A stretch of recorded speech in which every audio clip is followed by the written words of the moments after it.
What's up, Broncos country? You're not going to believe what Sean Payton just admitted publicly. For the first time since arriving in Denver, the most detail-oriented head coach in the NFL opened up and revealed the secret behind the Denver Broncos' 10 consecutive wins. And no, it's not luck. It's obsession. It's mania. It's a level of preparation that's driving the rest of the entire league crazy with frustration. Today, you're going to find out why the media hates the Broncos, why Bo Nix is rewriting franchise history, and what insane detail Sean Payton controls that no other NFL coach worries about. Stick with me until the end, because what R.J. Harvey did against Washington is going to completely change how you see this team. And there's more. This roster is so healthy, it's scary to think about the damage we're going to do in the playoffs. Pay attention, because the third revelation in this piece goes against everything ESPN says about the Denver Broncos. Sean Payton finally let it all out. At this week's press conference, without anyone asking anything specific about it, the guy just dropped, "I hate losing more than I love winning." And he continued, explaining that because of this visceral hatred of defeat, he became a maniac for details. A true obsessive. And man, when he says details, he's not talking about watching opponent film on an iPad. We're talking about a guy who chooses the playlist that plays before practice starts, who orders the opponent's team logo painted on the 50-yard line of the practice field, who has players practice with wet balls days before it rains at the game stadium, who knows exactly the size of the cleats that each player wears on their shoes. Is it sick? Maybe. Is it genius? Absolutely. And now it's crystal clear to me why the rest of the NFL has a brutal beef with Sean Payton and the Denver Broncos. Nobody likes being humiliated by someone who does things with an absurd level of excellence. It's like that coworker who always delivers everything perfectly and on time, making you look like an amateur. The difference is that in Sean Payton's case, he's making multi-million-dollar NFL teams look like amateur squads. I've worked with several leaders who were hated by the competition for exactly this reason. Guys who stood out so much with so much attention to detail that they made everyone around them look incompetent. And that's exactly what's happening with the Denver Broncos now. While other coaches are worried about the basics, Sean Payton is 3 levels above, controlling variables that most don't even know exist. At the press conference, he talked about details we'd normally ignore because we're focused on the final stretch of the season, leaving the Raiders aside. But no, the guy is talking about opposing crowd noise, about synthetic turf and why they practice indoors at certain times. He detailed the Raiders' new special teams coordinator, the offensive coordinator, and all the changes they've recently implemented. Man, this is exhausting for the rest of the NFL to try to keep up with. And that's exactly why the Denver Broncos are on a 10-game winning streak now. We've already surpassed our goal for the season, and the most incredible part? This insane level of preparation negatively affects other teams, but works perfectly within our locker room. Patrick Surtain, too, came out publicly today and said that the fact that Sean Payton hates losing more than he loves winning has become the new mantra in the Denver Broncos locker room. It's become contagious. All the guys bought into this idea, and you saw it with your own eyes, because for the most part there aren't many new superstars on this team. It's a culture change. And as I always say, culture eats strategy and talent for breakfast. This team is 100% committed to this. During today's press conference, we heard from Courtland Sutton, Patrick Surtain too, Sean Payton, and Bo Nix multiple times. And, man, on their own initiative, all of them made a point of talking about how they hear external criticism, how people criticize the team, making excuses for our wins and saying, "We're not that good." Bo Nix and Courtland Sutton in particular are not happy about this at all. And they said something like, "You can make whatever excuses you want, but this team has learned to win in so many different ways, and we're about to go on an even longer winning streak." Both Courtland Sutton and Bo Nix said that the addition of Elijah Moore will help us in this upcoming winning streak. Now let me tell you something that's going to blow your mind. There's a real possibility that Bo Nix will tie or surpass Russell Wilson in number of wins in a quarterback's first 2 years of their career. Think about that for a second. Russell Wilson, the guy who was a Super Bowl champion, and Bo Nix, a rookie that everyone doubted at the beginning of the season, is about to match or even beat that record. He's already on the list of the 10 best rookie quarterbacks in wins of all time. And we still have 5 games ahead, 5 games. Knowing we have 3 home games at Mile High, I think it's a great sign that Bo Nix is at least in the top 2 in wins in the first 2 seasons of a career. And look, this wasn't a great team when he arrived. This just shows how good Bo Nix really is. The guy went through an impressive rookie season in 2024, completed 376 of 567 passes, with a 66.3% completion rate, totaled 3,505 passing yards, 29 total touchdowns, and only 12 interceptions. He also rushed 92 times for 430 yards with 4 touchdowns. But what nobody expected was his rushing ability. Not even the coaches themselves saw this coming. Sean Payton has admitted several times that he was shocked by Bo Nix's speed and escapability, both inside and outside the pocket. And check out this insane stat.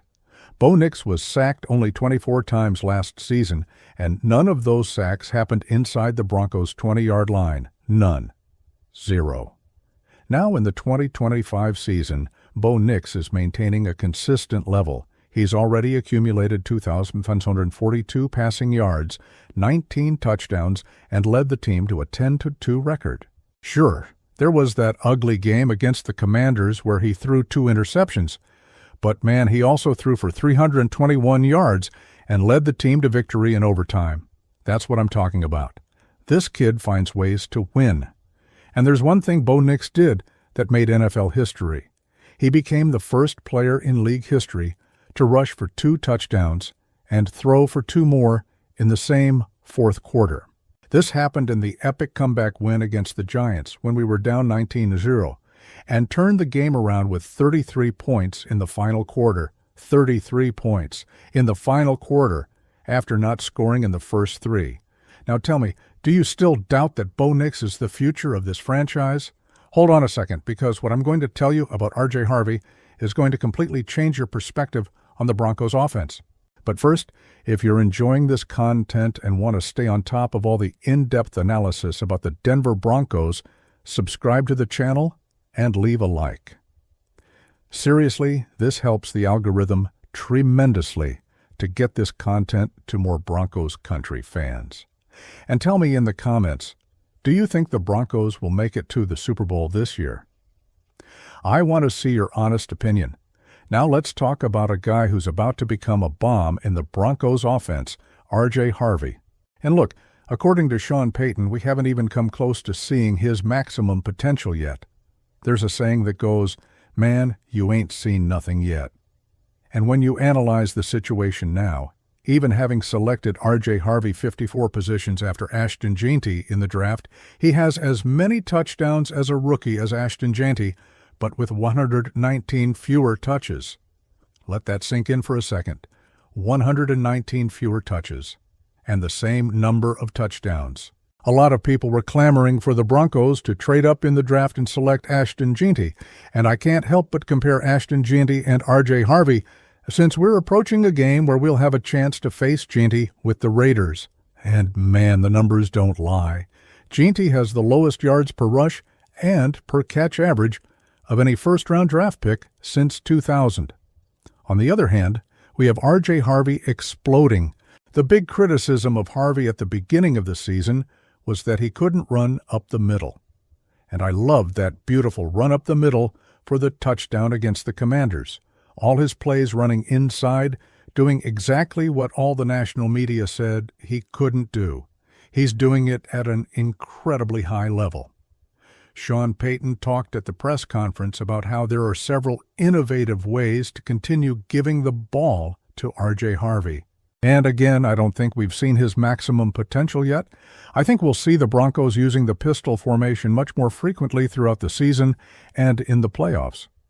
When you're in the pistol formation, It takes a little more time to react, but it gives Bo Nix a better chance to see the field. Right off the bat in the game against Washington, we saw R.J. Harvey in the pistol formation, using the inside of the tackles and making an incredible run. Man, honestly, I think we haven't seen anywhere near his maximum potential, and that gets me very excited thinking about the playoffs. Another reason to be extremely optimistic about this Broncos team is that we have a division rival ahead, and we have the roster as healthy as possible at the moment. Take a look at any other NFL team's injury list, and you'll have to scroll for hours. We, on the other hand, are seeing that the Broncos have almost all the players we want healthy in practice. Jonathan Cooper participated fully in practice. If that continues throughout the week, it'll be a great sign to have him back. We saw him have some good practices last week, but he still sat out the game against the Commanders. I hope to see him back. And then we have Nick Bonitto, Jonathan Cooper, Dondre Tillman, and Jonah Ellis as backups. It's a lethal combination, and I also heard that Nate Adkins might still come back this week, and I hope DJ Jones won't be out for long. He told reporters right after the game that he's fine and doesn't expect to miss much time because of the ankle injury. But again, at this point in the season, this is a practically perfect injury report, and that's crucial. While teams like the Chiefs, Eagles, and 49ers are dealing with major injuries, we're almost at full strength. It's perfect timing.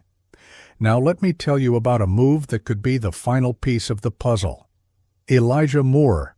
When the Broncos signed him, my first reaction was, man, this player went through several dysfunctional teams like the Jets and Browns and ended up leaving the Bills because he was unhappy. Will he fit into this strong culture we've built? But then the connections started to appear, and, man, they go much deeper than I imagined. The first person to congratulate him when he signed was Nick Bonitto, his high school teammate. But wait, there's more. Several people on the Broncos coaching staff also had previous connections with him. In addition, Courtland Sutton did his ankle injury rehab during the preseason a few seasons ago with Elijah Moore. And the first thing Courtland said about Moore before even talking about his talent on the field was that he was a nice guy and not selfish at all. And there's more. Pat Surtain, too, played with Elijah Moore since they were 6 years old in youth football. 6 years old.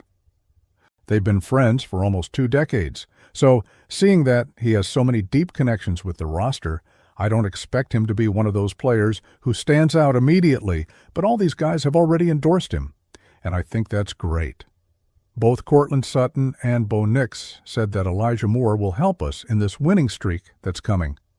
Let's talk about that play, the play everyone's talking about, the play that saved our winning streak and sent a message to the entire NFL. This Broncos team doesn't give up, ever, over time. Commanders with the ball. Marcus Mariota, experienced backup quarterback, gets the snap and goes for the 2-point pass that could end the game. The ball leaves his hand, and for a split second, it looks like it's going to connect with the receiver. But then, out of nowhere, a giant arm appears. Nick Bonitto. The guy jumped, stretched out his arm, and deflected the ball at the last split second. Game over. Broncos win. 9 consecutive wins. A lot of people commented on that game. If Marcus Mariota had thrown the ball just 2 inches higher, the Broncos wouldn't have won. And I can only say, so what?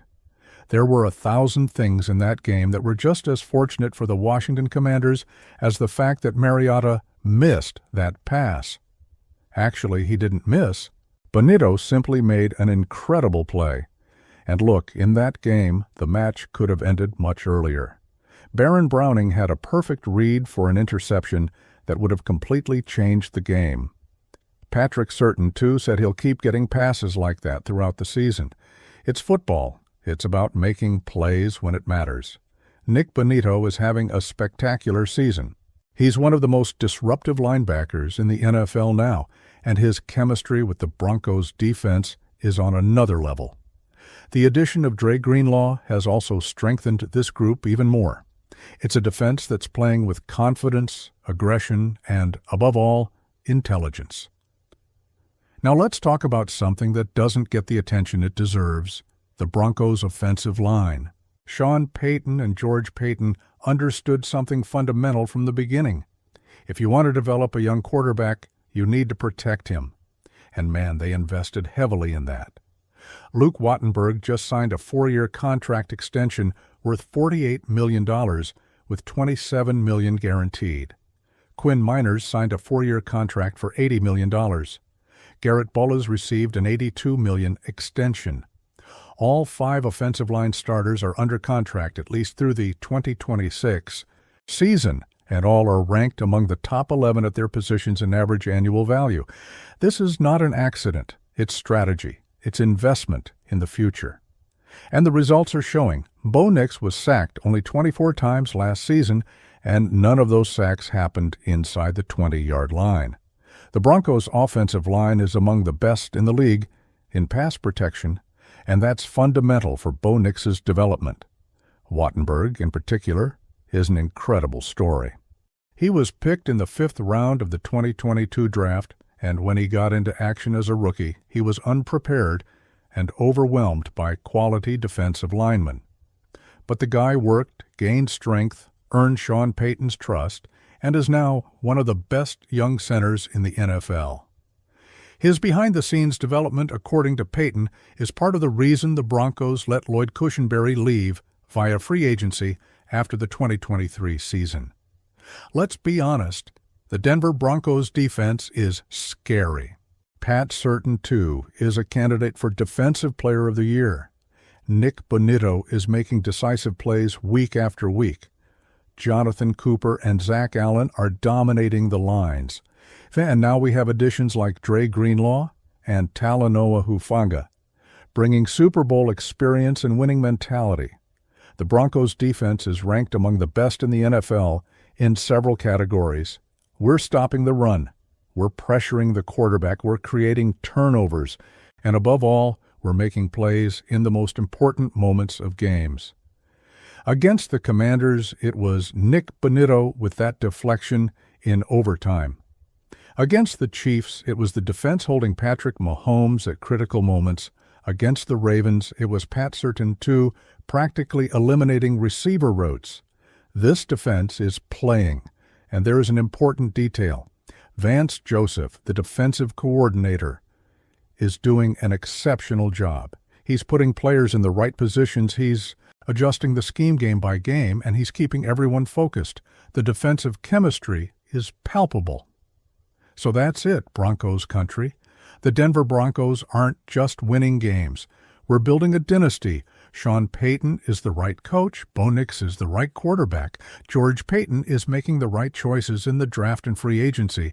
And this culture of hating to lose, of obsessing over details, of playing for each other, is creating something special. 9 consecutive wins. 10 wins in the season. First place in the AFC West. And most importantly, we're still improving. R.J. Harvey hasn't shown his maximum potential yet. Elijah Moore hasn't gotten into rhythm yet. The offensive line is getting more and more in sync. The defense is getting more and more dominant. The playoffs are guaranteed. But this team doesn't just want to participate. This team wants to win. This team wants to get to the Super Bowl. And honestly, I believe we can do it. The Raiders are ahead of us this week. A division rival we know well. A team that's rebuilding, but that always plays hard against us. It won't be easy. It never is. But if there's one thing this Broncos team has proven over the last 9 weeks, it's that we know how to find ways to win in every possible way. If you made it this far, thank you so much for reading. Subscribe, leave a like, and share this content with other Broncos fans. In the comments, tell me, which player do you think will be the MVP of the game against the Raiders? I'm going with R.J. Harvey. I think he's going to explode in that game. And remember, the Broncos are about to win the AFC. Can you believe it? I believe it because we have so many reasons to believe. The ball doesn't lie, Broncos country. Let's go together, united in orange.